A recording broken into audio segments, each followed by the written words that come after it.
E aí, pessoal, tudo bem com vocês? Essa é a nossa terceira aula de Química, eu sou o Gustavo, e nós vamos falar hoje sobre ácidos, bases, sais, óxidos e alguns tipos de reações químicas. Então, para começar, a gente vai definir o que foi o experimento de Arrhenius. O experimento de Arrhenius foi um experimento que este cientista realizou, né, na qual deu a introdução a um novo conceito de ácidos e bases, tá? Então vamos explicar mais ou menos como é que foi esse experimento. Ele pegou, né, uma cuba, um vidro, né, colocou um pouco de água com açúcar, né, sacarose, e aí ele enfiou dois eletrodos ligados a uma lâmpada e uma fonte de tensão, né? Aqui seria a minha fonte de tensão, né? Como se fosse uma bateria, é o meu gerador de energia. E aí, o que vai acontecer? Vai passar uma corrente elétrica por esse fio, certo? Passa uma corrente elétrica por esse fio. E aí, quando ela chega aqui, nesse vidro, ela não consegue continuar o caminho dela, né? Por quê? Porque aqui a gente tem uma solução de sacarose. Já eu explico por que não vai passar a corrente elétrica aqui. Aí ele realizou um novo experimento, agora com cloreto de sódio, o NaCl, o sal de cozinha. O que acontece? Quando ele coloca esses dois eletrodos, positivo e negativo, aqui dentro do vidro com água e sal, ele liga o gerador, a corrente elétrica vai passar por esse fio, e aí quando ela chegar aqui na solução, ela vai passar por essa solução e vai chegar até esse outro eletrodo aqui, ó, esse eletrodo que é o eletrodo negativo. Quando ele chegar aqui, a corrente elétrica vai subir por esse fio, né? Vai passar pela lâmpada e vai chegar de volta no gerador. E é por isso que a lâmpada acende. Aqui nesse primeiro caso, a lâmpada ela não acende. Por quê? Porque a corrente elétrica ela não consegue ultrapassar a solução.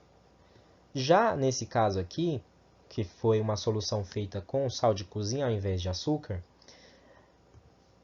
percebeu-se que a luz acendia, né? Exatamente por conta dessa passagem de corrente elétrica, né? A corrente elétrica ela passa pela lâmpada, portanto, a lâmpada acende. Então, o que a gente fala? Nós falamos que soluções que contêm muitos íons conduzem corrente elétrica muito bem, conduzem eletricidade muito bem, né? O que são íons, né? Íons são aqueles átomos positivos ou negativos que nós vimos na aula anterior. Então, o sal de cozinha, quando ele é colocado em água, ele libera muitos íons, muitos íons. E é por isso que essa solução conduz corrente elétrica, tá? Algumas substâncias químicas que conseguem liberar esses íons são chamadas, né, de eletrólitos, né? Alguns vão ser eletrólitos fortes e outras vão ser eletrólitos fracos, tá? Isso a gente vai ver mais para frente. Tá? Então, ficou alguma dúvida sobre isso, né? Para um pouco a aula, pensa, não entendeu, né? Vai até o livro, vou deixar as páginas no final da aula. Não consigo entender pelo livro, me chama que eu tento explicar de outra forma. Tá? Então, vamos começar falando sobre funções inorgânicas. Que diabos é função inorgânica, Gustavo? Bem, funções inorgânicas a gente tem várias, tá? Eu vou numerar aqui, acho que 4, né? Ácidos, bases, sais e óxidos, né? Mas tem outras além dessas. Né? E a primeira aqui, que eu considero uma das mais importantes, os ácidos, né? Ácidos, a definição de ácidos pelo conceito de Arrhenius, né? Pela definição de Arrhenius, são substâncias que ionizam quando são dissolvidas em água. Então, por exemplo, eu vou pegar um ácido qualquer, né, seja ele qual for, vou diluir ele na água e aí ele vai liberar, ele vai ionizar. Né? E o que é ionizar? Gente, ionizar, tá aqui ó, falando ó, no final do slide. Aqui, ó. É formar íons que ainda não estão formados. Como, por exemplo, vou pegar aqui o primeiro exemplo. O ácido mais comum, ácido clorídrico. Esse ácido, antes de você ionizar ele está nessa forma aqui, ó, HCl, normal. Quando você coloca ele na água, ele libera esse íon aqui, que é o íon H+, e libera esse íon aqui, ó, que é o cloro menos, é o íon cloreto, certo? Pois bem, todos os ácidos que estão nessa lista fazem isso. E o que torna eles ácidos? Por que eles são definidos como ácidos? Eles são definidos como ácidos não só porque eles ionizam, mas eles são definidos como ácidos porque eles liberam esses caras aqui, ó. Tá vendo que todos os ácidos liberam esse cara aqui? É o íon H+, certo? Eles são chamados de íons H+, ou prótons, tá? Em alguns livros vocês vão ver eles como prótons, mas isso não é muito comum, tá? Então, a gente vai se referir a eles como íons H+, certo? Do outro lado, sempre acompanhado, uma carga negativa, certo? Se você libera uma carga positiva, que no caso aqui, ó, é o H+, você vai liberar, em contrapartida, uma carga negativa, certo? Então, todos esses aqui são cargas negativas. Reparem que essas cargas negativas elas têm um nome em comum. O nome delas, né, no caso, é ânions. Eles são os ânions. O que são ânions? Ânions são espécies químicas carregadas negativamente, certo? Mas, Gustavo, isso não se chama íon? Exato, certo? Os íons eles são classificados ou como cátions, no caso do H+, certo? Ou como ânions, tá? Então, ânions são espécies químicas negativas e cátions são espécies químicas positivas. Grava esses nomes aí, tá certo? Então, o que há em comum em todos os ácidos? Todos liberam íons H+, todos liberam esses cátions. Aqui eu deixei, né, destacado os ânions. Futuramente vocês vão entender por que eu deixei eles destacados.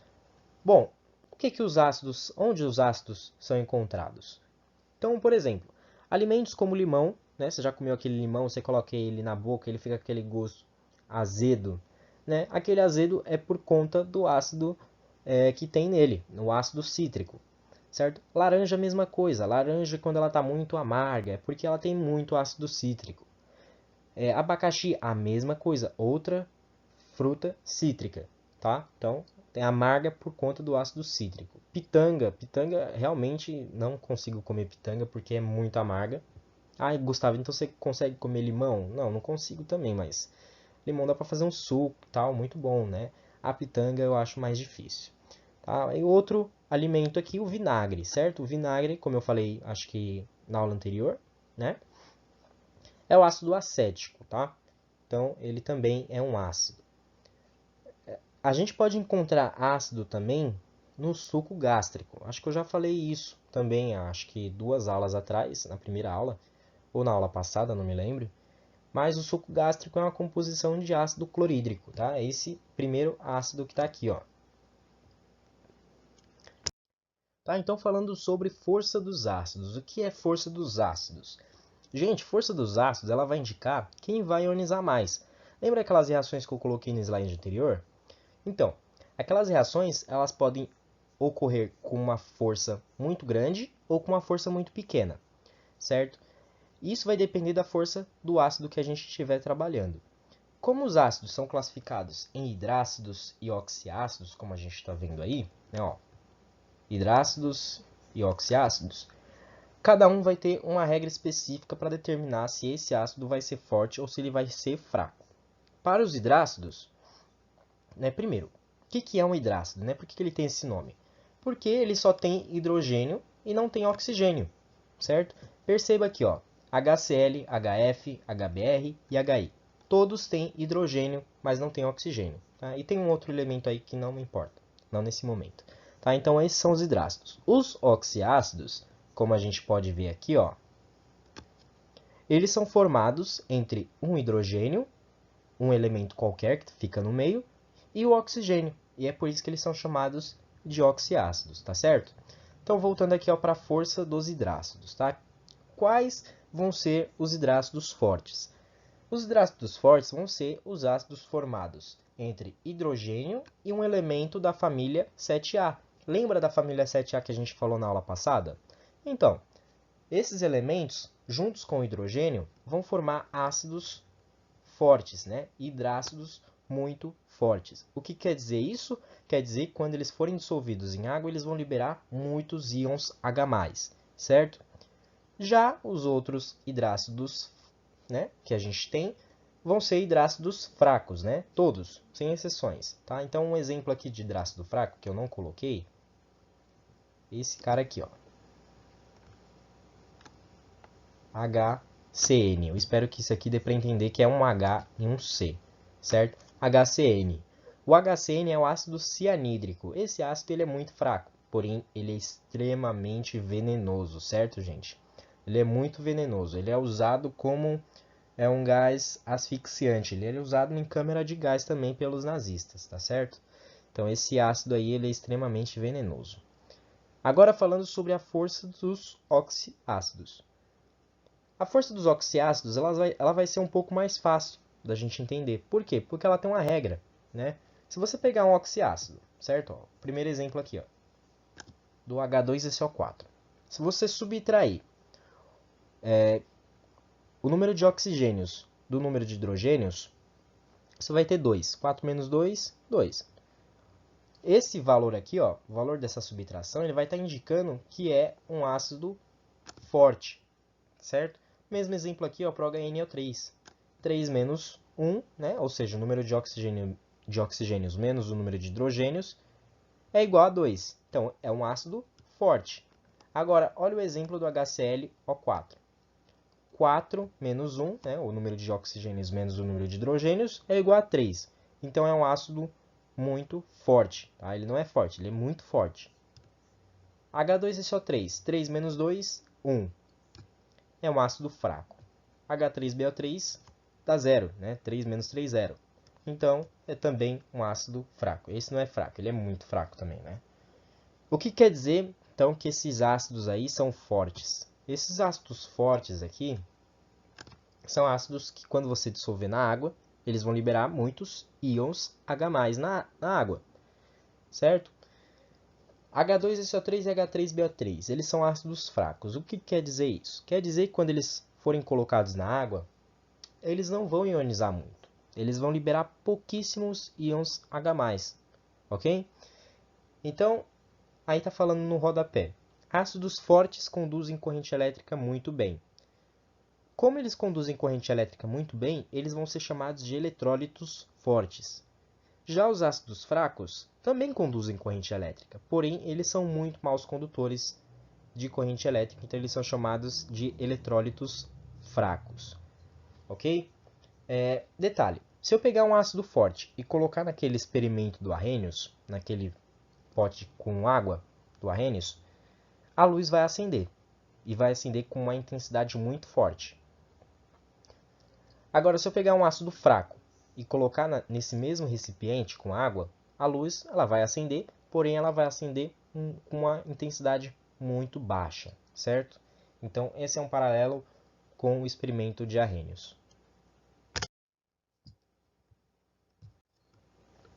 Agora, a respeito da nomenclatura dos ácidos. Eu realmente pensei se eu ia passar isso para vocês, e pensando bem, eu decidi passar. Acho que conhecimento nunca é demais. Eu vou tentar deixar essa aula o mais claro possível a partir de agora, porque ela vai ser realmente muito complicada, muito chatinha, tá? Mas eu vou tentar deixar isso bem claro para vocês, e me perdoem se minha voz falhar um pouco, eu estou com a voz um pouco rouca, beleza? Mas eu vou tentar deixar isso bem claro para vocês. Então, né, falando sobre a nomenclatura dos ácidos. Como eu falei, a gente tinha a classificação entre hidrácidos e oxiácidos. E tem um motoqueiro aqui chato. Toda hora aparece um motoqueiro. Então a gente tem os hidrácidos.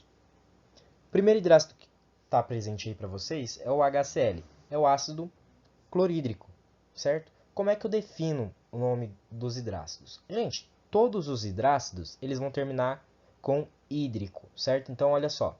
Ácido clorídrico, ácido fluorídrico, ácido bromídrico e ácido iodídrico. Lembra que eu falei do HCN. Que coisa linda! O HCN vai ser chamado de ácido cianídrico, certo? Então, todos os hidrácidos terminam com hídrico. E como é que eu faço para determinar o começo da palavra aqui, ó? Por exemplo, ácido o quê? Vai ser ácido o quê? Vai ser o nome do elemento, do outro elemento, por exemplo, aqui, ó, cloro, junto com hídrico. Simplesmente isso. Está fácil de perceber. Então, HCl é um hidrogênio com cloro, então eu vou ter ácido clorídrico, certo? O começo da palavra é clori, né? Isso provém do cloro, e o hídrico faz parte da nomenclatura dos hidrácidos, certo? Então, para determinar o nome dos oxiácidos, agora realmente vem a parte chata, porque não tem uma lógica específica para a gente seguir para determinar a nomenclatura de todos os oxiácidos. Então, a gente tem aí uma filinha, né, um nome, uma frase, né? Que é a frase não comi bolo, claro, só pão sírio. Gustavo, o que é isso? Não entendi nada. Bom, gente, perceba o seguinte, nessa frase, as primeiras letras estão destacadas em vermelho. Por que elas estão destacadas em vermelho? Porque elas são elementos químicos. Nitrogênio, carbono, boro, cloro, enxofre, fósforo e silício, certo? Ou seja, é por isso que você decora essa frase da forma como ela está aí.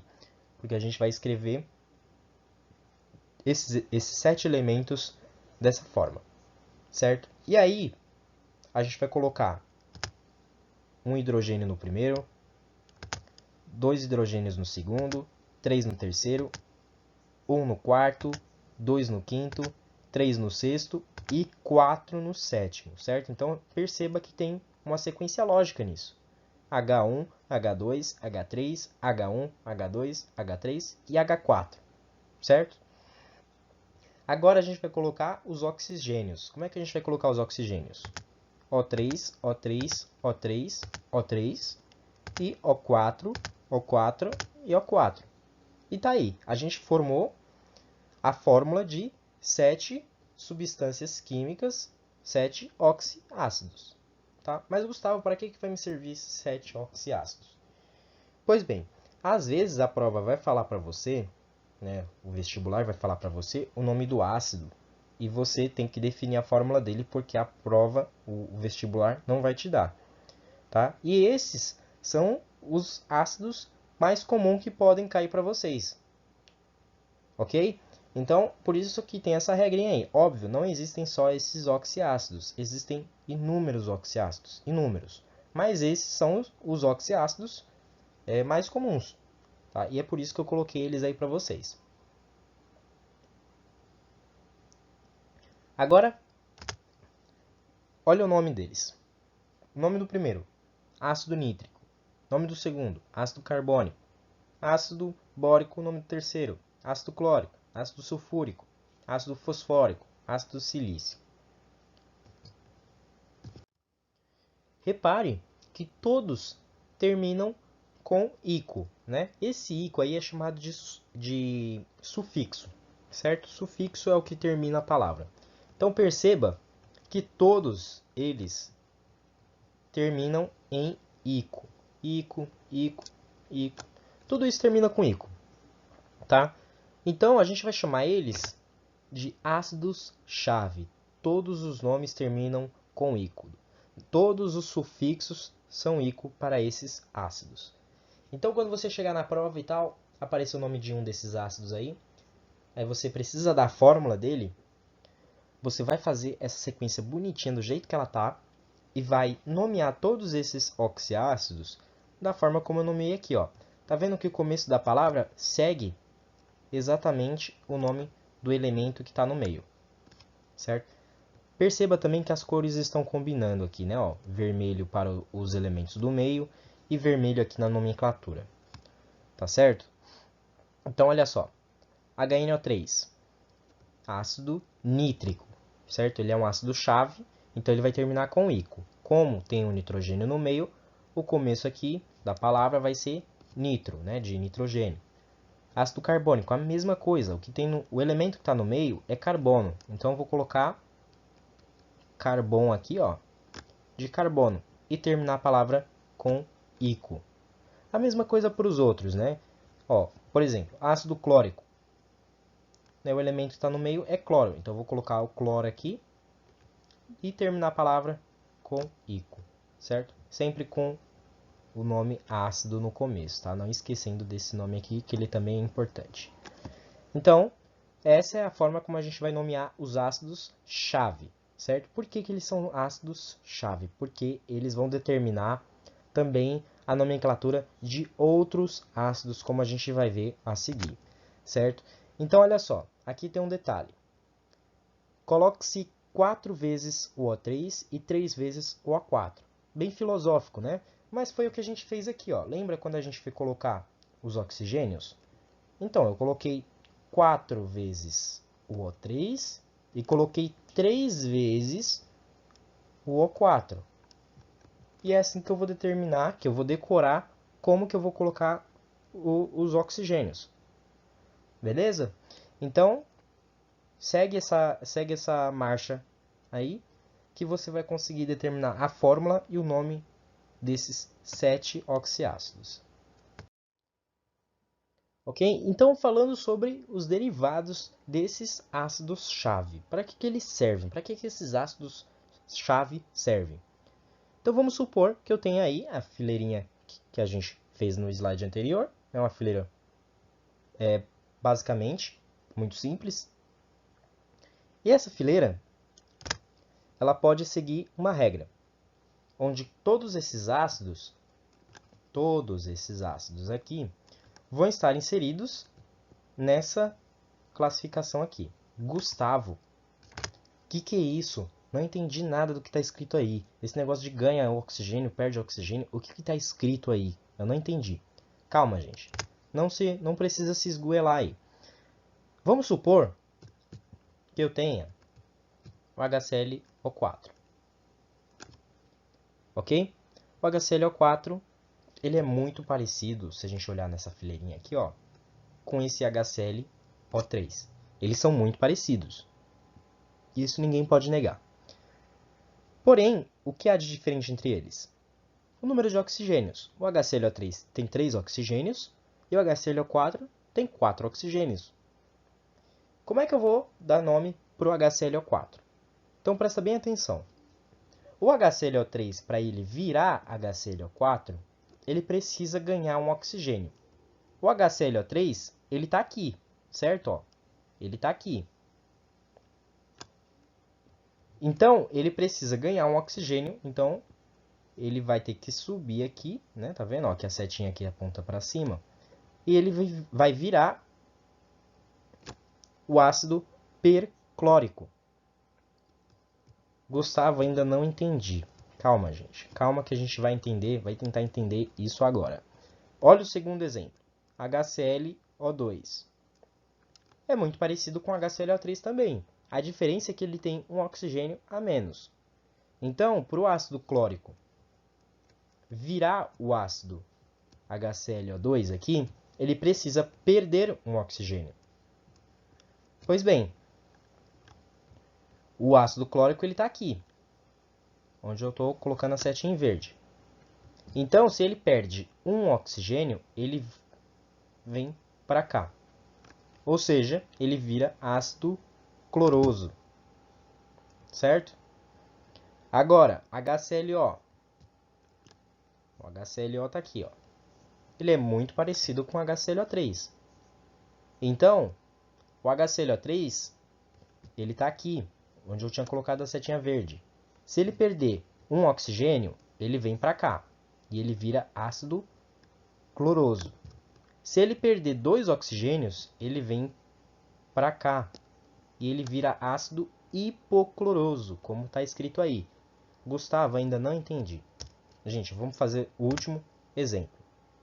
Os últimos exemplos. Se vocês não entenderem depois desses, abram os livros, né? Ou abram o livro que eu deixei para vocês. Tentem entender. Se não conseguir, me manda mensagem. Então, quais seriam os nomes desses ácidos que estão aí. H2SO3, H2SO2 e HNO2. H2SO3, ele é muito parecido com esse cara aqui, ó. H2SO4, o ácido sulfúrico. Só que o ácido sulfúrico ele tem um oxigênio a mais do que o H2SO3. Então, para o ácido sulfúrico virar o H2SO3, né, o H2SO4 virar o H2SO3, ele precisa perder um oxigênio. O ácido sulfúrico ele está aqui no meio, ó, na mesma posição que o ácido clórico estava. Tá? Todos esses ácidos-chave eles vão estar nessa posição. Então, para o H2SO4 virar H2SO3, ele precisa perder um oxigênio. Então, ele vai virar o quê? Ácido sulfuroso. Tá? A terminação, o sufixo dele vai passar de ico para oso. H2SO2, ele é muito parecido com H2SO4. Só que o H2SO4 tem 2 oxigênios a mais. Se o H2SO4 perder um oxigênio, ou seja, meu Deus do céu, o que eu fiz aqui? Deixa eu apagar isso.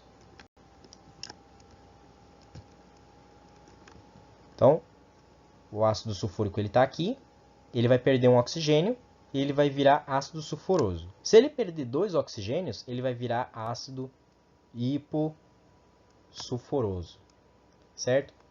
HNO2, último exemplo. Como é que a gente vai dar nome para esse cara aqui? Eu vejo que ele é muito parecido com o HNO3, né? A primeira substância aqui da lista. Só que o HNO3 tem um oxigênio a mais. Então, para o HNO3 virar HNO2, ele precisa perder um oxigênio. O HNO3, ele está onde? Responde rápido. Ele está aqui. Tá? Então, se ele perder um oxigênio, ele vai passar para cá. Então, ele vai virar ácido nitroso. Tá? Então, estão aí as respostas. Né? O primeiro, ácido sulfuroso. O segundo, ácido hipossulfuroso. E o terceiro, ácido nitroso. Não entendeu? Repito, vai até o livro, dá uma lidinha lá nas páginas que eu deixei. Se não entender, me chama que eu vou tentar explicar de outro jeito. Tá? Mas eu vou dar uma dica para vocês, gente. Não se atenham muito a esses nomes. Eu estou colocando aí para vocês para o seguinte. Alguns vão fazer FUVEST, outros vão fazer só Enem. Tá? E no caso, esses vestibulares são muito diferentes. Então, o Enem ele já é mais geral. A FUVEST não. A FUVEST é mais técnica. Ela contextualiza suas questões, mas ela também cobra bastante a parte técnica das matérias. E isso que complica a FUVEST. Por isso que a FUVEST é mais difícil. Tá? Então, se você for prestar a FUVEST, a nomenclatura desses ácidos é muito importante. Então, como é que a gente vai dar nome aos ânions, né? Primeiro, vamos analisar o que acontece quando eu coloco um ácido na água. Como eu já falei, ácidos liberam íons H+, quando eles são colocados na água. E junto com esses íons H+, saem umas cargas negativas, como por exemplo, no caso do HCl, esse cloro menos aqui. E essas cargas negativas, como eu já falei, são chamadas de ânions. Lembra que eu destaquei nos ácidos esses caras aí? Vamos entender agora por que eu destaquei eles. Então, por exemplo, nesse caso aí, HCl. Qual que é o nome do HCl? Pensa rápido. É o ácido clorídrico. Ele é um hidrácido feito de cloro, então o nome dele vai ser clorídrico, certo? Pois bem, o sufixo dele é hídrico. Né? O nome do ácido termina com hídrico. Então, o nome do ânion desse ácido vai terminar em eto. Tá? Gustavo, não entendi. Olha só. HCl vai formar H+ e Cl- na água. Tá? Então, presta bem atenção aqui. Ó. Nome do ácido, clorídrico, termina com hídrico. Tá? Então, o ânion dele vai ser o quê? Vai ser, vou manter esse cloro aqui, né? E vou substituir o hídrico, né? Ou seja, vou jogar esse hídrico fora e substituir por eto. Portanto, o nome do ânion vai ser cloreto. Tá? Outro exemplo. Ácido sulfúrico, né? Ele libera esse cara negativo aqui, ó, o SO4 2-. O nome do ácido é ácido sulfúrico, então ele termina com ico. O sufixo dele é ico, ó, ele está aqui. Então, eu vou jogar esse ico fora e vou colocar o quê? Vou colocar esse ato aqui, ó, tá vendo que o sufixo do ânion correspondente ao sufixo do ácido para ico é ato. Então, eu vou substituir esse ico por ato. Então, eu vou ter o ânion sulfato. Ok? Mesma coisa aqui, ó, no terceiro exemplo. Ácido hipocloroso. Né? Vou manter a primeira parte do nome. Né? Como ele termina com oso, eu vou jogar esse oso fora aqui. Né? E como está falando aqui na tabela, vou substituir por ito. Então, eu vou colocar ânion hipoclorito. Exatamente.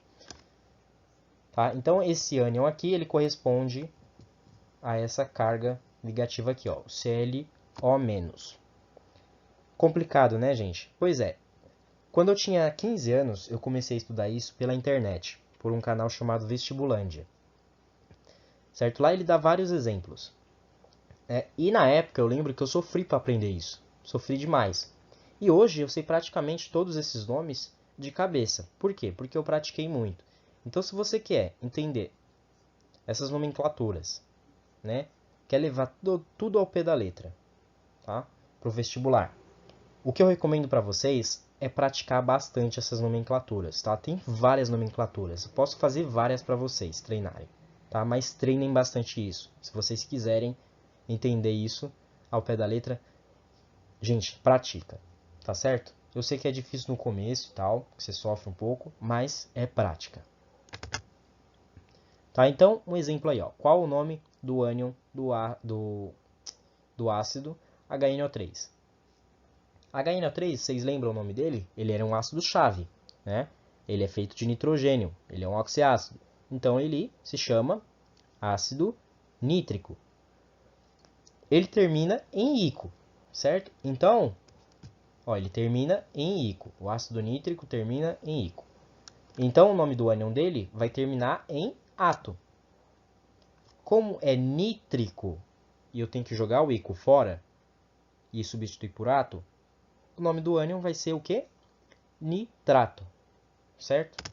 Então tá aí, ó. Ácido nítrico, ânion, nitrato. É o NO3-. Agora falando sobre a segunda função inorgânica, né? As bases, a tal das bases aí.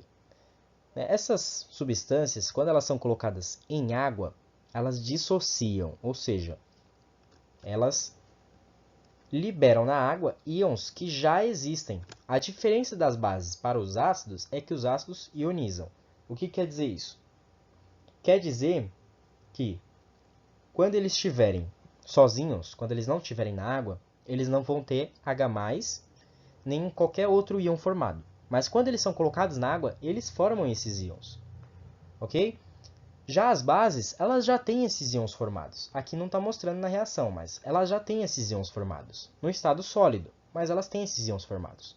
E quando elas são colocadas na água, elas soltam essas cargas, né? Esses cálcio 2+ aqui, OH-, soltam, liberam essas cargas, essas espécies, na água. Tá? E é por isso que elas conduzem corrente elétrica. Mas já a gente fala disso. Então, olha só. Olha o padrão que segue para as bases. Então, eu tenho aqui, primeiro exemplo. CaOH2, quando colocado em água, sofre dissociação, né? E forma Ca2+, e OH-, né? Libera 2 OH-. Né? Por que libera 2 OH-? Libera 2 OH- por causa desse 2 aqui, ó. Esse 2 aqui é como se fosse a distributiva na matemática. Ele está multiplicando tanto o oxigênio quanto o hidrogênio. Então, nesse caso aqui, eu tenho 2 oxigênios e 2 hidrogênios. Ok? Então, olha só. Dissociação dessa base aqui. Forma Ca2+, né, cálcio 2+, e libera 2 OH-. Dissociação do AlOH3. Vai formar Al3+, e 3OH-. Dissociação do ZnOH2. Vai formar Zn2+, e 2OH-. Repare que eu destaquei aqui, ó, essas espécies positivas. São chamadas de cátions. Pelo mesmo motivo que eu destaquei, né, os ânions nos ácidos. Futuramente eu vou explicar, calma. Então, esses caras aqui são os cátions. Onde que as bases são encontradas?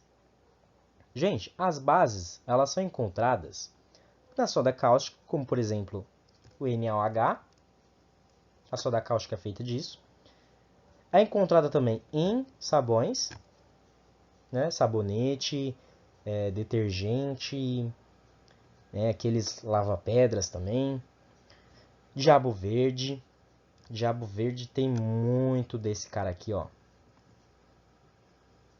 Tá? Então, diabo verde tem muita soda cáustica. E também é encontrado em outros produtos de limpeza. Além também de ser encontrado no leite de magnésia. Né? Um exemplo é o hidróxido de magnésio, que tem essa fórmula aqui. Deixa eu tentar escrever aqui. Mg O H e 2. Pois é, esse é o hidróxido de magnésio. É o que está no leite de magnésia. É uma base, né? E é encontrado também em outros antiácidos. O leite de magnésia é um antiácido, mas ele também é um laxante. Já os outros antiácidos servem apenas para dores estomacais causadas pelo nosso suco gástrico. Tá? Um exemplo de antiácido está aqui, ó, hidróxido de alumínio. Tá? A gente toma isso aqui, a gente toma a suspensão de hidróxido de alumínio quando a gente está com dor na barriga, né? Dor causada pelo nosso suco gástrico. Então, essa é a parte de definição para as bases, né? E a gente vai falar agora sobre a força das bases, né? Então, a força das bases é parecida com a força dos ácidos, né? Vai indicar quem vai dissociar mais. Aliás, eu não falei no slide anterior, mas quando eu coloco uma base na água, ela libera OH-. Né? Vocês viram lá no slide anterior, né, que todos liberavam esse cara aqui, ó. Epa, vamos apagar isso que ficou feio. Não que vai ficar bonito agora, mas vamos deixar uma coisa mais organizada. Então vai liberar isso aqui. Tá? Todas as bases, quando estiverem na água, vão liberar esses caras aqui. Aí é isso que vai definir se ela vai ser uma base ou se ela vai ser um ácido. Se ela vai ser um ácido, aliás, se ela for um ácido, ela vai liberar H+, como a gente viu. Se ela for uma base, ela vai liberar OH-. Tá? Como é que a gente identifica uma base? É só a gente olhar aqui, ó. Tem OH na estrutura, todos têm OH aqui, então todos são bases, ok? Olha só, como que a gente vai definir que uma base é forte ou não? Bem, as bases fortes são bases compostas por elementos da família 1A e por elementos da família 2A. Olha só, família 1A. Quem são os elementos da família 1A? Vocês lembram lá da aula anterior que eu falei sobre tabela periódica? Então, tenho sódio na primeira, né? Lítio também está na primeira coluna, potássio, rubídio e o césio. Todos esses elementos estão na família 1A, estão na coluna 1A. Já berílio, magnésio, cálcio, estrôncio, esses elementos eles estão na família 2A. Se a gente fizer um hidróxido, né, uma base, de todos esses elementos, eu vou ter bases fortes. Tá? Vou ter bases fortes. Olha só, para você entender, o que é uma base forte? Base forte não é aquela que vai liberar muitos íons OH- na solução, né? Vai liberar isso aqui. Se ela liberar muitos íons OH- na solução, na água, ela é uma base forte. Olha o primeiro exemplo que tem aqui de base forte.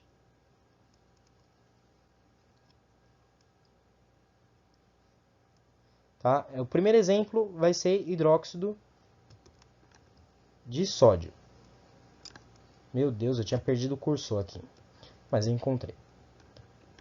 Então, o primeiro exemplo aqui, ó, vai ser o hidróxido de sódio. O hidróxido de sódio não é o componente da soda cáustica? A soda cáustica, se você deixar cair na sua pele, não vai queimar? Então, esse é um claro exemplo de que o hidróxido de sódio é uma base forte. Tá? Então, não deixa soda cáustica cair na sua pele, porque ela é composta por hidróxido de sódio. E hidróxido de sódio é uma soda cáustica, é um hidróxido de sódio, e ela vai queimar sua mão. Tá? Outro exemplo muito clássico é esse cara aqui, ó. Hidróxido de cálcio. Por que o hidróxido de cálcio é uma base forte? Porque ele vai liberar muito OH- na solução. Um exemplo de demonstrar que o hidróxido de cálcio é uma base forte é você pegar a cal. Sim, a cal, aquela cal de construção. Se você misturar aquilo com água, você vai estar formando esse cara aqui, né? O CaOH2, o hidróxido de cálcio. Se você deixar cair na sua pele, ela vai começar a ressecar a sua pele. Por quê? Porque o hidróxido de cálcio é uma base forte, tá? Então, tá aí um claro exemplo de que bases fortes são extremamente corrosivas à nossa pele. Ou elas vão queimar, ou elas vão ressecar, ou vão fazer os dois, tá? Então, bases fortes são todas as bases formadas por elementos da família 1A ou da família 2A. As bases fracas serão todas as outras, tá? Então, aqui falando, ó, bases fortes são bases que conduzem corrente elétrica muito bem, tá? Ou seja, se você colocar uma base, pegar, por exemplo, a soda cáustica, que é o NaOH, né? Colocar naquele recipiente com água, lá do Arrhenius, no começo da aula. Se você colocar soda cáustica naquele recipiente, a luz vai acender e vai acender com uma intensidade muito grande. Agora, se você pegar uma base fraca e colocar no mesmo recipiente, a luz ela vai acender, porém ela vai acender com uma intensidade muito fraca, tá? Então as bases fortes são chamadas de eletrólitos fortes, porque elas conduzem corrente elétrica muito bem, e as bases fracas são chamadas de eletrólitos fracos, porque elas conduzem corrente elétrica muito mal, tá? Então, para nomear as bases é muito fácil, tá? Não é igual, uh, não é igual os ácidos, que tem aquelas regrinhas chatas, né, que a gente viu. Tá? Então, para nomear as bases, é só você falar hidróxido no começo, colocar a palavra hidróxido no começo, e ler o nome do elemento na qual estiver ligado. Tá? Se esses elementos, aliás, se essas bases, por exemplo aqui, ó, hidróxido de ferro 3 e hidróxido de ferro 2, se elas puderem assumir números diferentes aqui, ó, a gente tem que colocar esse número aqui na frente, tá?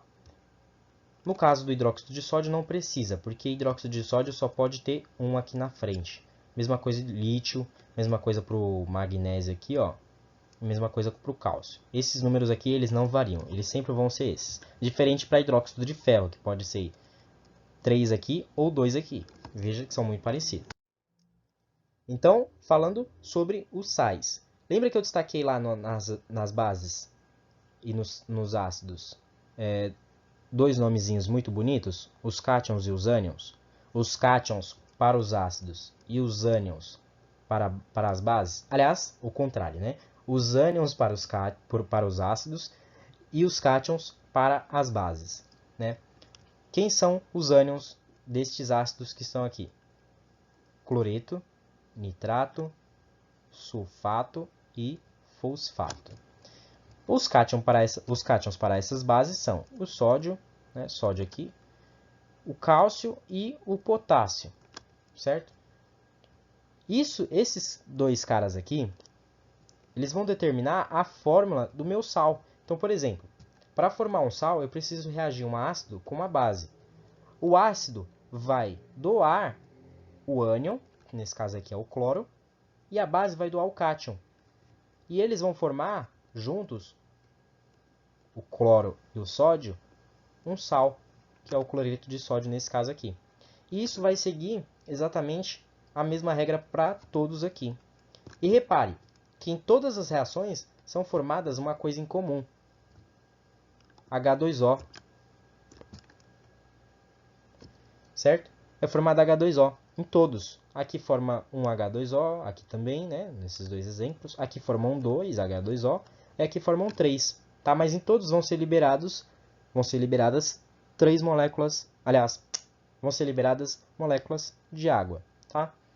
Então, para formar um sal, eu preciso reagir um ácido e uma base. Tá?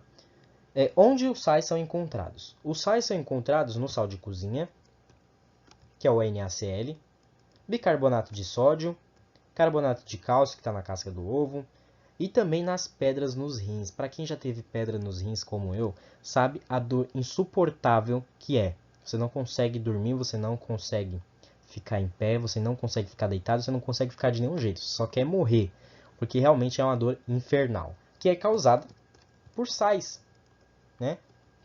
Que podem ser de oxalato de cálcio ou de fosfato de cálcio. Tá? Esses dois sais aqui, eles não dissolvem na água. E é por isso que ele fica nos rins, ele fica acumulado nos rins, porque eles não dissolvem, certo?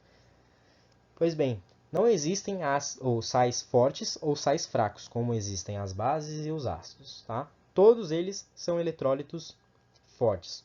Tá? Então, para seguir a nomenclatura dos sais. Gente, eu realmente não vou me ater muito a essas nomenclaturas, tá? E é por isso que eu deixo esses slides para vocês tentarem entender. Tá? Eu vou explicar esses dois primeiros e eu vou pular o próximo, tá? Porque a nossa aula já está chegando ao final, né? Já tem muita coisa, ainda tem muita coisa para falar e nossa aula já está dando quase 50 minutos. Tá? Então eu vou falar resumidamente o que está nesse slide e aí vocês, né, pausem a aula nesse slide e no próximo e tentem entender o que está escrito. Tá? Então, para saber a nomenclatura de um sal, como é que eu vou fazer isso? Então, por exemplo, nomenclatura desse sal aqui, ó. Como é que eu vou dar nome para esse cara? Eu tenho que identificar qual é o ácido de origem dele. Perceba que aqui tem um cloro, né? Então, esse cloro provavelmente está indicando que a origem desse ácido, que a origem desse sal, é do ácido HCl, o ácido clorídrico, que a gente viu. Tá? Qual que é o nome do ânion do ácido clorídrico? Lembra lá da parte de ácidos? O nome dele é cloreto. O cloro aqui nesse caso está acompanhando o sódio. Tá? Então, o nome desse sal vai ser cloreto de sódio. Tá? Olha que fácil. Não, Gustavo, não está fácil. Realmente, eu sei que pode não estar fácil para você. Mas com muita prática, como eu falei, você vai conseguir entender isso uma hora e vai ter esses nomes de cabeça. Tá? Então, segundo exemplo, NaClO. Qual é o ácido de origem desse cara aqui? O ácido de origem dele é o HClO. Tá? É o ácido hipocloroso. Como é que a gente dá esse nome para ele? A gente viu lá anteriormente, né, a regrinha que tem para dar nome para esses caras. Tá? Qual que vai ser o nome do ânion, então? Vai ser hipoclorito. Se ele termina com oso, o nome do ânion vai terminar em ito. Portanto, o nome do ânion é hipoclorito. O hipoclorito está acompanhando esse cara aqui, ó, o sódio. Portanto, o nome do sal é hipoclorito de sódio. Qual o nome do sal? CaCO3. O CO3 ele provém do ácido carbônico, né, que a gente viu é um ácido-chave. O nome do ânion, então, é carbonato. Né? Para ácido que termina em ico, como está aqui, a terminação do nome do ânion vai ser ato. Então, o ânion é carbonato. Como o outro elemento que está aqui é cálcio, então o nome do sal vai ser carbonato de cálcio. Tá? Como formar a fórmula de um sal a partir de seu nome? Isso aqui é muito simples, gente. É só você pegar, por exemplo, sulfato de sódio. Sulfato. Sulfato já é o próprio ânion que ele está dando. Tá? Sulfato é essa estrutura aqui, ó. SO4, 2-. E o sódio é o meu cátion, né? Vai ser o Na+. Eu vou pegar esses dois e vou colocar sempre, sempre, sempre o cátion do lado esquerdo e o ânion do lado direito. Né? E vou fazer esse cruzamento de cargas. O 2 do sulfato vem para o sódio, como está aqui. E o mais aqui do sódio vem para o sulfato. Como é mais, então eu não preciso colocar um aqui, mas eu poderia colocar também, não tem problema. O segundo exemplo, cloreto de magnésio. O ânion desse sal é o cloreto. Tá? O próprio nome já está falando que é o cloreto. E a estrutura dele é essa, Cl-. O cátion, ele também está falando, é o magnésio. E ele tem essa estrutura aqui, ó, Mg2+. Vou colocar o cátion em primeiro lugar e o ânion em segundo lugar. E vou cruzar as cargas deles. O 2 do magnésio vem para o cloro e o menos do cloro vem para o magnésio. E aí eu formo a minha fórmula de cloreto de magnésio. Tá? Aqui tem mais dois exemplos que eu vou deixar para vocês entenderem sozinhos. Se vocês não entenderem, vocês podem me chamar. Tá? Mas eu vou passar para a próxima parte, porque senão vai ficar muito longa a aula. Então, a outra função inorgânica são os óxidos. Os óxidos, como o próprio nome fala, são substâncias formadas por oxigênios. Tá? Então, por exemplo, aqui, ó, óxido de sódio, né? Óxido de cálcio, óxido de alumínio e dióxido de carbono, né? Que é o gás que está na atmosfera. Tá? Aí está enumeradas todas as aplicações desses óxidos e onde eles são encontrados. E vocês dêem uma lidinha nisso aí, tá? Que é importante. Tá? Porque aí vocês vão ter pelo menos uma ideia do que são essas substâncias e onde elas podem ser encontradas. Porque geralmente, num vestibular como o Enem, eles vão cobrar que vocês saibam onde as coisas são encontradas ou como elas vão se comportar. E para isso você precisa saber onde elas podem ser encontradas e como elas podem ser usadas, tá?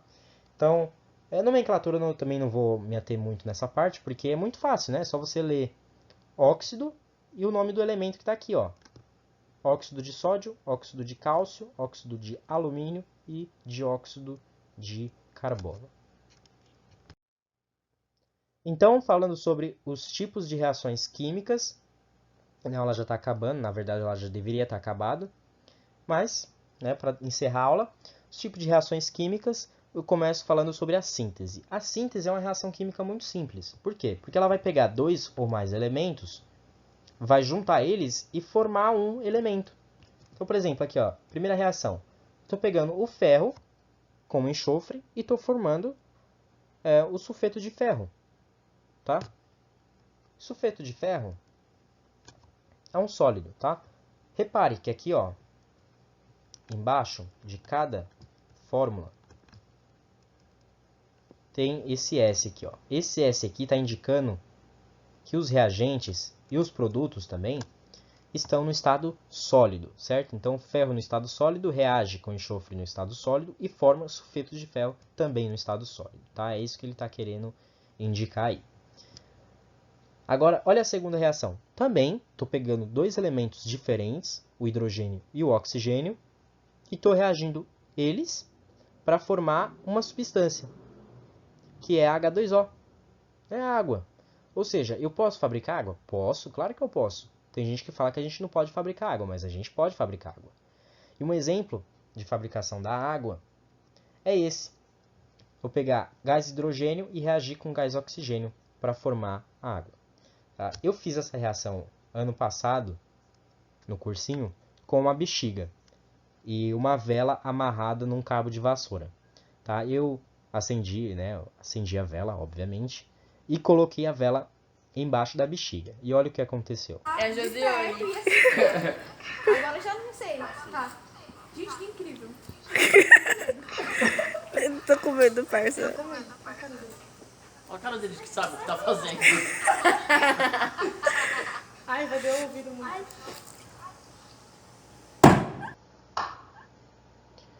Muito bonita a reação, né, gente? libera uma faísca ali, é uma simples faísca, né? Não é nada, né? Proveniente exatamente dessa reação aqui, tá? Dentro da bexiga tinha gás hidrogênio e eu coloquei fogo embaixo dela, né? E ela explodiu com aquele fogo alastrante que a gente viu, tá? E eu realmente sabia o que eu estava fazendo, tá? Não dei atenção para esses aluninhos aí, não. Então, o segundo exemplo. Eu não fiz isso, né? Isso aí eu tive que pegar um GIF na internet, mas é uma coisa que a gente costuma ver às vezes, né? Nas páginas de química. O primeiro exemplo, ó. Vou falar da primeira reação aqui. Reação de decomposição da água. Ou seja, é eu fazer exatamente aquela reação que eu fiz no slide anterior, só que ao contrário. Naquela reação eu pegava gás hidrogênio e gás oxigênio e formava água.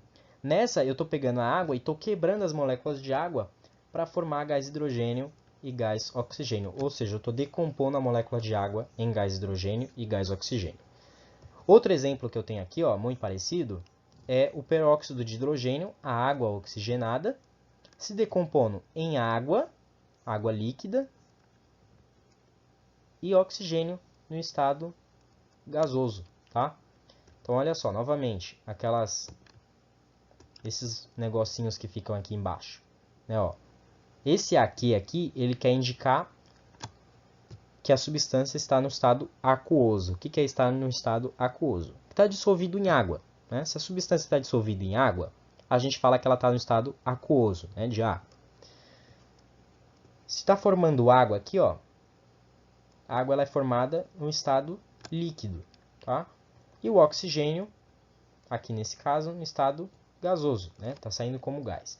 E é por isso que sai esse monte de coisa aqui, ó, na reação. Olha para o GIF, perceba que, né? Nossa, fica um volume imenso, né? Ó, o cara colocou um negócio para reagir e formou um negócio imenso, né? Por quê? Porque liberou gás oxigênio. O gás oxigênio tende a formar toda essa espuma aí, ó, tá? Já a reação de simples troca ou de deslocamento, essa reação eu cheguei a fazer ela no cursinho ano passado, mas ninguém filmou, tá? Não foi essa aí que vocês estão vendo, tá? Essa aí é uma reação que eu peguei na internet. Essa reação, por exemplo, o alumínio, a latinha, né, de refrigerante, ela é feita de alumínio. Esse cara aí, ele pegou a latinha de Coca-Cola e colocou no ácido clorídrico, tá vendo, ó? Ignorem esse lado aqui, né? Reparem só na latinha que está sendo reagida com ácido clorídrico, essa que está em pé, tá? Tá vendo que ela está reagindo e está formando umas bolhas aqui embaixo? Essas bolhas são bolhas de gás hidrogênio, tá? Então, para obter aquele gás hidrogênio que eu tinha na bexiga, né? Aquela bexiga que eu estourei com fogo, para obter aquele gás hidrogênio, eu tive que fazer essa reação, que está aí. É uma reação de simples troca, tá? O alumínio, por que ela é chamada de reação de simples troca? Veja só, o alumínio da lata de refrigerante, ele empurra esse hidrogênio que está aqui no ácido e fica no lugar dele, ó, tá vendo? E o hidrogênio sai como gás hidrogênio, certo? Ele sai como gás hidrogênio. E é por isso que se chama reação de simples troca ou deslocamento. Por quê? Porque o alumínio ele desloca o hidrogênio, que sai no estado gasoso, e fica no lugar do hidrogênio, formando esse composto aqui, ó, que é o cloreto de alumínio, tá? Que está no estado aquoso, ou seja, ele fica na água, né? Agora, reação de dupla troca já é uma reação bem chata da gente entender. Por quê? Porque existem 3 condições para que essa reação ocorra. Se uma dessas condições for atendida, a minha reação vai acontecer. Como eu falei na aula anterior, nem tudo que eu coloco para reagir vai reagir realmente, tá? Então, por exemplo, vou pegar aqui, ó. Primeira condição, se formar gás é porque a reação vai ocorrer. Primeiro exemplo, carbonato de sódio em meio aquoso, ou seja, carbonato de sódio dissolvido em água. Vou reagir esse cara com HCl, ácido clorídrico, em meio aquoso, também dissolvido em água. E vai formar esse composto aqui, que é o NaCl, cloreto de sódio, e ácido carbônico. Lembra do ácido carbônico? Então ele está aqui, ó. O problema é que o ácido carbônico ele vai sair no estado gasoso, por quê? Porque ele é muito instável. O que quer dizer ele ser instável? Ele não costuma ser encontrado com essa fórmula aqui, né? Ele se decompõe facilmente em CO2, em gás carbônico, e água, tá? O CO2 não é um gás? Sim, ele é um gás. Então, se houve formação de gás, essa reação aqui ela ocorre. Ok? Agora, se não formou gás, mas formou um composto insolúvel, que a gente chama de precipitado, a reação também vai ocorrer, tá? Então, por exemplo, vou pegar o cloreto de sódio dissolvido em água, vou reagir com o nitrato de prata, também dissolvido em água, e vai formar esse cara aqui, ó.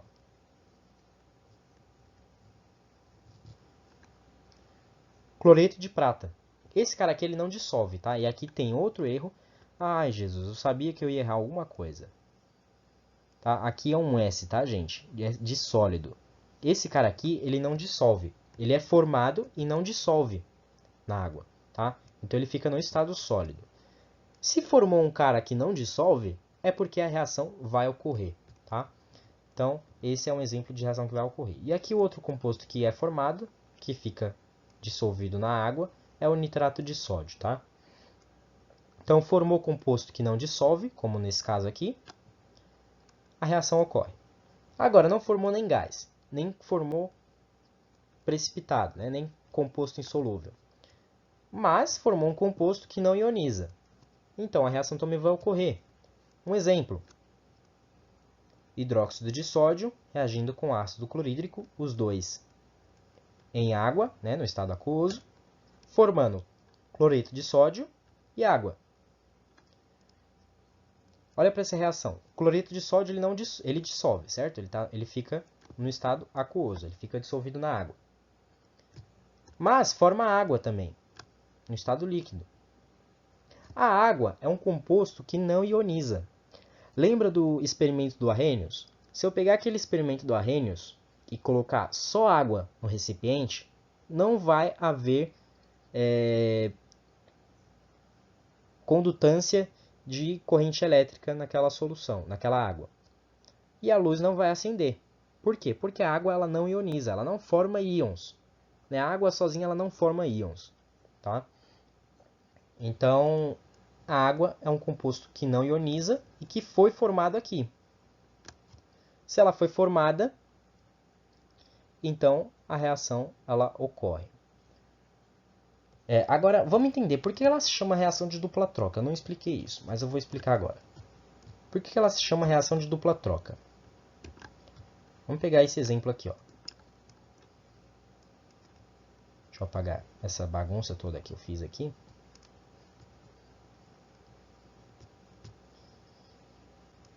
Vocês vão entender por que ela se chama reação de dupla troca. Ela se chama reação de dupla troca porque repara o seguinte. Tá vendo o carbonato de sódio aqui, ó? O sódio ele vai entrar no lugar do hidrogênio. E o hidrogênio ele vai entrar no lugar do sódio. Então, eles trocam de lugar. E é por isso que se chama reação de dupla troca. Olha só, sódio entra no lugar do hidrogênio e forma cloreto de sódio. O hidrogênio entra no lugar do sódio e forma ácido carbônico. Olha o segundo exemplo. O sódio entra no lugar da prata e forma esse cara aqui. A prata entra no lugar do sódio e forma esse cara aqui. E é por isso que se chama reação de dupla troca. Olha o outro exemplo de reação de dupla troca. Sim, essa reação também é um exemplo de reação de dupla troca. O sódio entra no lugar do hidrogênio. E o hidrogênio entra no lugar do sódio. Tá? Sódio entra no lugar do hidrogênio e forma NaCl.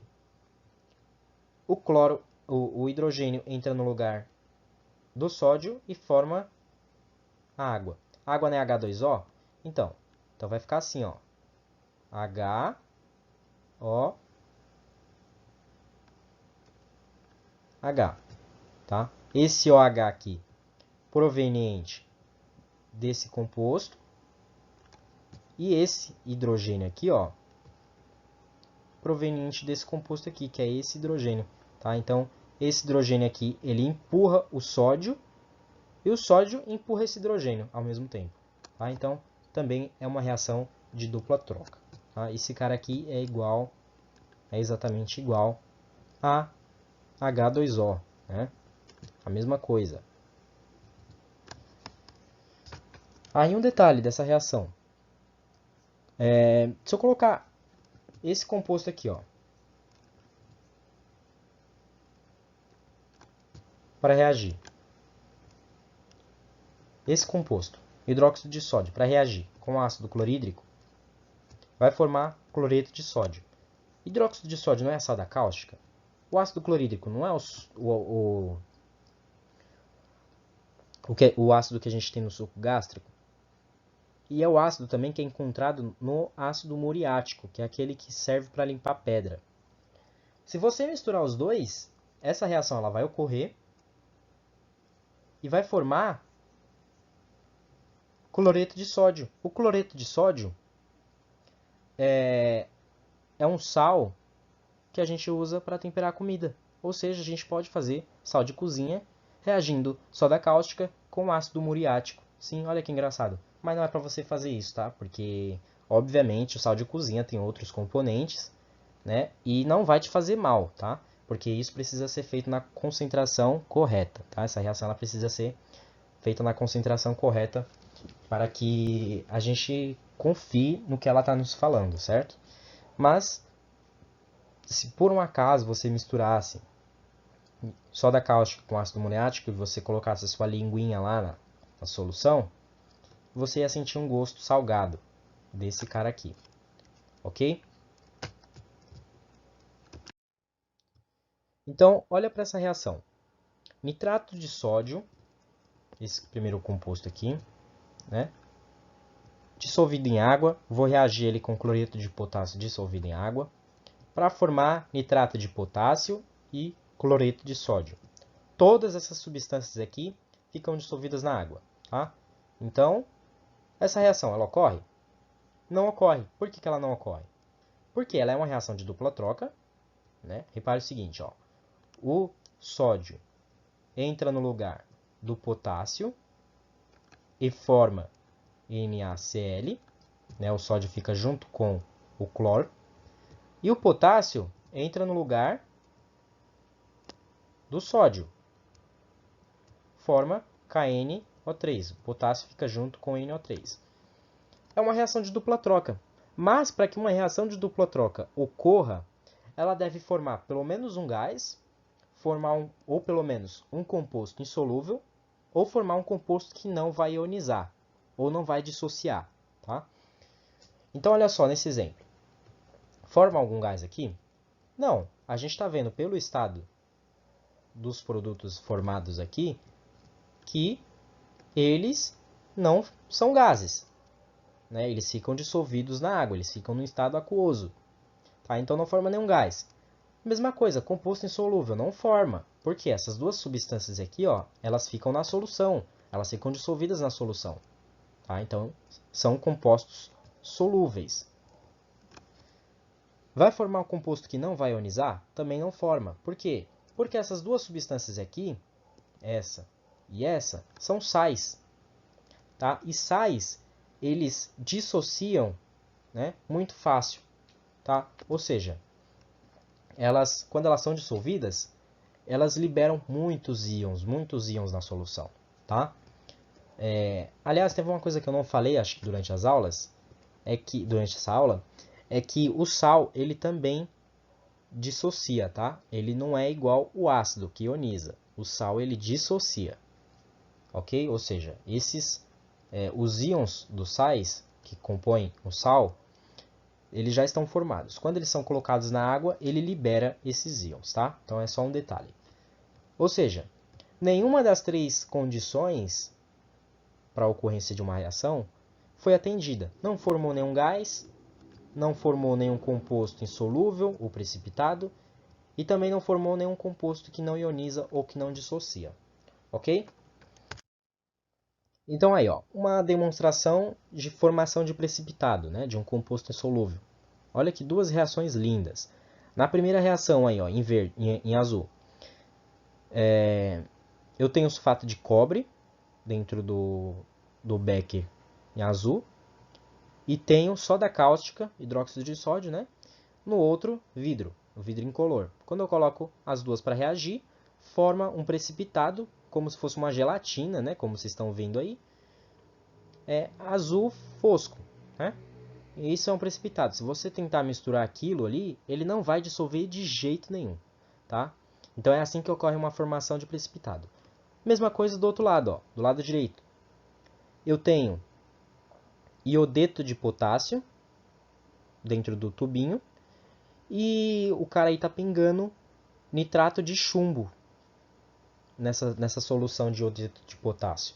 E tá formando um precipitado amarelo muito bonito, tá? Se você tentar misturar ele, ele não vai dissolver de jeito nenhum na água também, tá? Então, essas são duas demonstrações de formação de precipitado para que você não fique boiando quando eu falar formação de precipitado em uma reação, ok? Então, formação de precipitado, formação de um composto que ele não vai dissolver por mais que você misture, ok? Bom, para acompanhar bem essa aula, né, se você tiver alguma dúvida em relação a alguma coisa que eu falei, provavelmente você vai ter muitas, porque essa aula ela foi longa, ela foi complicada demais, né? E aí eu vou deixar algumas páginas para vocês lerem quando vocês tiverem dúvida, tá? Não estou falando para vocês lerem todas essas páginas dessa forma. Estou falando que se você tiver alguma dúvida em alguma coisa que eu falei, procure entre essas páginas, né, a dúvida a resolução da sua dúvida ou do seu problema. Se você não entender, você pode me mandar mensagem, tá? Então, antes de encerrar a aula, né, que já tem 1 minuto, 1 hora e 12 minutos, uma aula muito longa, eu quero deixar uma sugestão para vocês. Como nós não vamos conseguir terminar as nossas aulas, ou seja, não vou conseguir gravar todas aquelas 13 aulas que eu deixei lá na aula anterior, né, no final da aula anterior, o que eu sugiro para vocês? Eu gravar todas essas aulas e disponibilizá-las numa plataforma como o Classroom e vocês vão ter acesso a essas aulas semanalmente. Tá? O que acontece? Eu não posso fazer isso na nossa plataforma original. Por quê? Porque eu estaria comprometendo a matéria dos outros professores. Isso não seria uma coisa muito ética de se fazer. Tá? Então, o que eu vou fazer? Eu vou sugerir para vocês a criação de uma nova plataforma, né, onde eu vou depositar todas as aulas do vestibular. E o Google está me atrapalhando aqui. Tá? Mas eu vou gravar todas as aulas que eu quero gravar para o vestibular. Vou disponibilizar para vocês nessa plataforma. E vocês vão assistir quando vocês quiserem, como vocês quiserem. Ok? Eu espero o feedback de vocês a respeito dessa sugestão. E que vocês me digam se essa é uma boa ideia ou não. Ok? Bom, gente, é isso. Então, boas aulas e bons estudos.